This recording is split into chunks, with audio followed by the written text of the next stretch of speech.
fiction is the belief that the former is more likely to treat the important concerns of the human condition.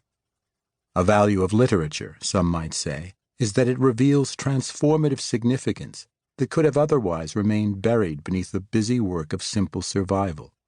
However, and though I'm unlikely to read even 1/1000th of the books that I'd want to, what I have read pushes me to resist that framing. I say this because more often than seems worthwhile, the findings from the exploration and explication of the human condition in lauded and proudly non-genre works is the subtle suggestion that a life best lived is one in which we mature enough to accept that we are too small to change our imperfect or even broken world. In too many of these stories, the protagonist's triumph comes from learning to find happiness by taking hold of and appreciating the best of what is within easy reach. Success, then, victory even, is finding solace or satisfaction in one's place and role in the world as it is. And from early on we're taught and told that such stories, along with the lessons they subtly teach, are serious works. After all, they shed the hopeful but senseless dreams of adolescence to see, and show us how to see, things as they actually are.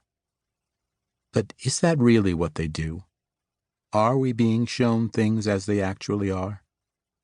Are the hopes we once held for lasting and positive change adolescent?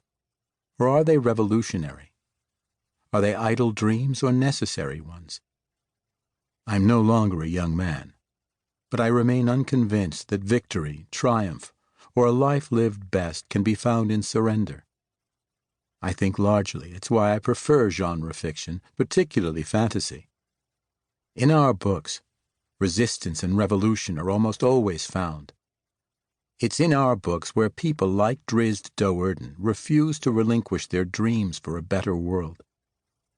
Instead, our icons, though they may have been reared, cultured, and suffused by inequity, refuse to accept or thrive in it. And journeying alongside them, we may begin to wonder how we could ever have been expected to do so either. Repurposing G.K. Chesterton's well-known quote, let me say that, in our preferred books, there's no realism or maturity in learning to live with cruel dragons. In the myths we make, we still hope to fight and defeat them. So as you travel with Drizzt through the following pages, hearing his thoughts and dreams, my wish for you is that his continual hope for better tomorrows helps you see our world in those terms too. And to R.A. Salvatore, thank you. Without ever meeting me, you helped me fall in love with reading. You made clear the power and value that stories about other worlds have for our own. And your writing always encouraged me to think more deeply about what it means to be a good person. Thank you. Thank you for it all. The Dark Elf Trilogy. Homeland. Never does a star grace this land with a poet's light of twinkling mysteries, nor does the sun send to here its rays of warmth and life. This is the Underdark, the secret world beneath the bustling surface of the forgotten realms, whose sky is a ceiling of heartless stone, and whose walls show the gray blandness of death in the torchlight of the foolish surface dwellers that stumble here. This is not their world, not the world of light. Most who come here uninvited do not return. Those who do escape to the safety of their surface homes return changed. Their eyes have seen the shadows and the gloom, the inevitable doom of the Underdark. Dark corridors meander throughout the dark realm, in winding courses, connecting caverns great and small, with ceilings high and low.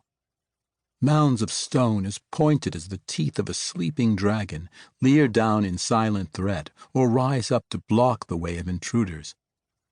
There is a silence here, profound and foreboding, the crouched hush of a predator at work. Too often the only sound, the only reminder to travelers in the Underdark that they have not lost their sense of hearing altogether.